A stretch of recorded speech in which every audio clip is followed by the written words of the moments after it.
5G is the ultimate directed energy weapon system, says particle physicist.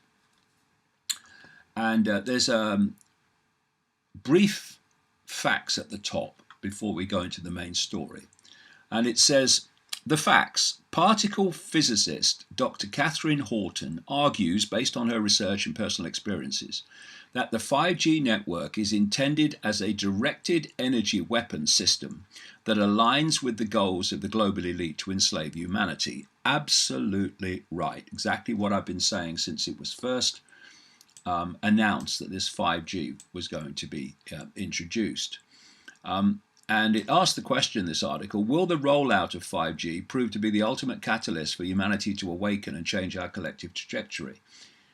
Well, you know, it's so important to keep getting this information about 5G out into the public arena, much as the mainstream media doesn't want it there. Because although you can't stop it being rolled out as we are, because it is being rolled out, the more that you can get into circulation the consequences of 5G, the more when those consequences manifest, people are going to relate that to 5G. Whereas if you didn't get it out beforehand, they wouldn't relate it to 5G. They'd say, oh, it's a mystery. It's like smartphones used by kids with very thin skulls who are experiencing dramatically increased brain cancers around the ear they use for the phone. And people are saying, oh, it's a mystery. That's what the official science is saying. It's a mystery. We need to do more research. Well, no, you don't. You just need to observe where people put these phones to their ear, where the cancer appears around the same place, and then reflect that to the number of cancers of that kind happening in children and adults before smartphones were introduced. It's actually quite straightforward. You don't need to be a scientist. You just need to have a modicum of intelligence. But of course, intelligence leads you to the truth. And the last thing the system and the telecommunications industry expression of the system wants is for people to be given the cause and effect truth about why this is happening. And so it's very, very important, like I say, to get information out about the consequences of 5G so that when they start to happen, then people will see a cause and effect that they wouldn't otherwise see. So here's the story in its main form.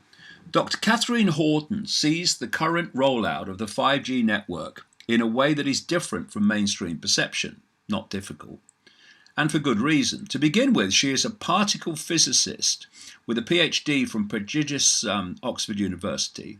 She worked as a high-energy physicist on the particle collider at the German Electron Synchrotron, DESY, in Hamburg, Germany, and on the famous or infamous Large Hadron Collider at CERN in Geneva, Switzerland.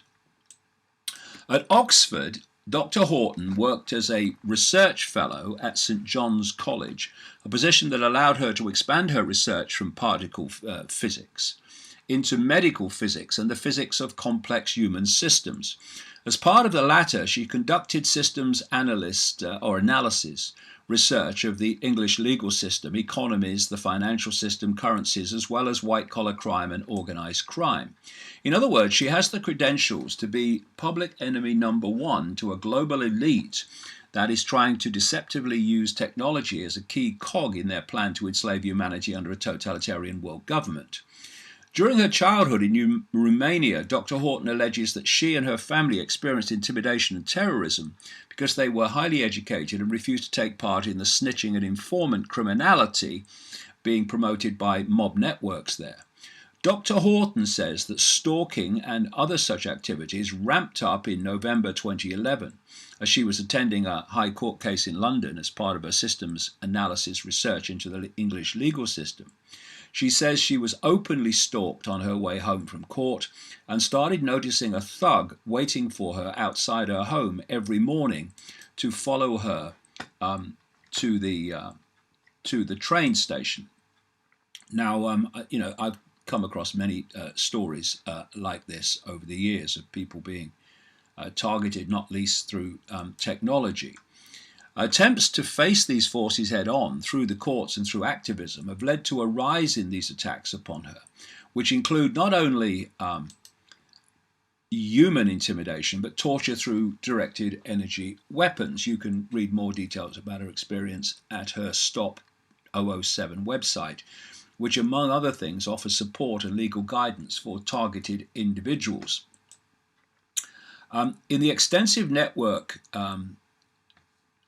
or extensive interview rather that's been posted on the internet, Dr. Horton attempts to bring her to bear her vast knowledge of the capabilities of energy weapons and awaken us to the fact that these are the true modern weapons of warfare today, not ballistic weapons that we still see portrayed in movies and talked about in geopolitical conflicts. Absolutely right. This is the cutting edge. Directed energy weapons, which you can't even see.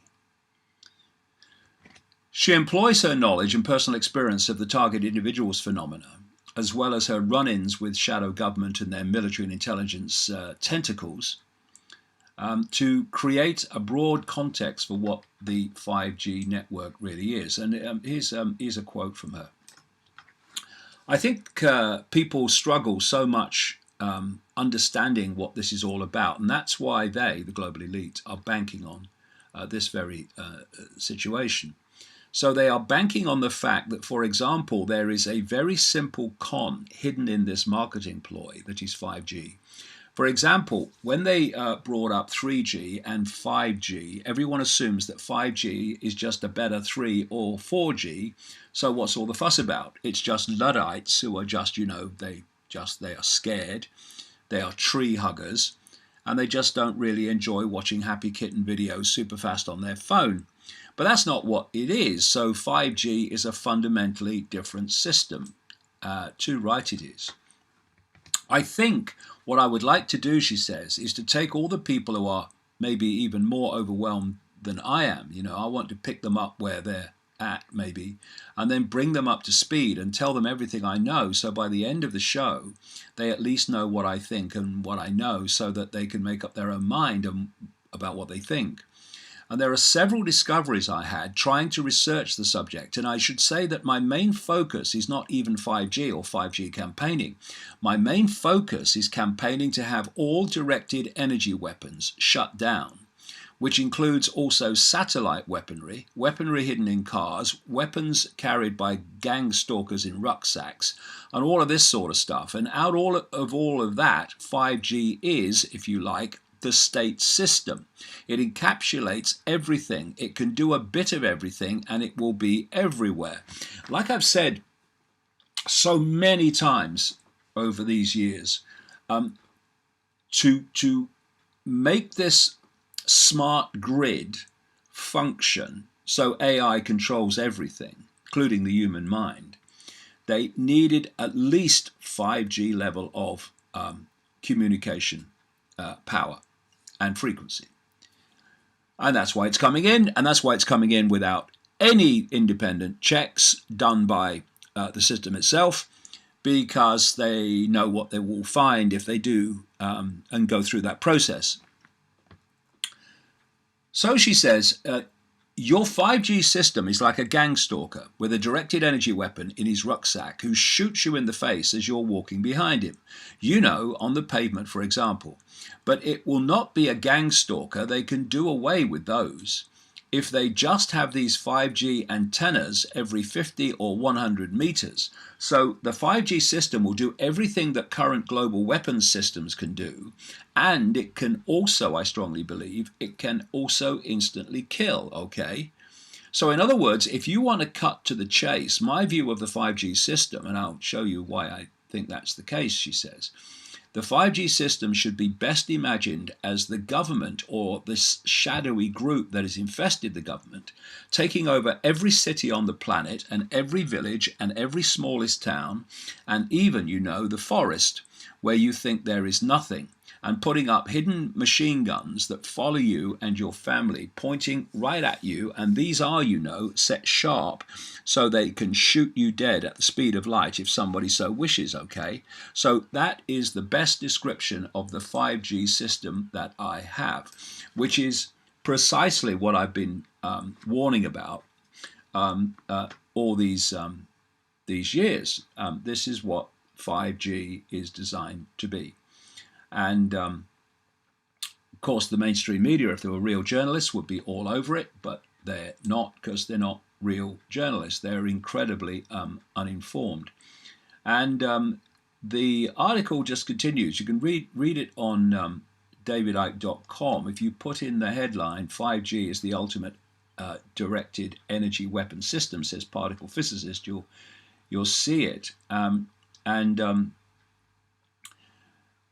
She says, the article says, the above description and much of her explanation may strain credulity for many readers. It certainly challenges the mainstream worldview that our elected leaders are the flawed but ultimately legitimate authorities of our world, that wars and killing are conducted for justifiable reasons, that intelligence agencies protect us and will not try to harm us, or that we are not in some way victims of complex social engineering designed to turn us all into obedient slaves.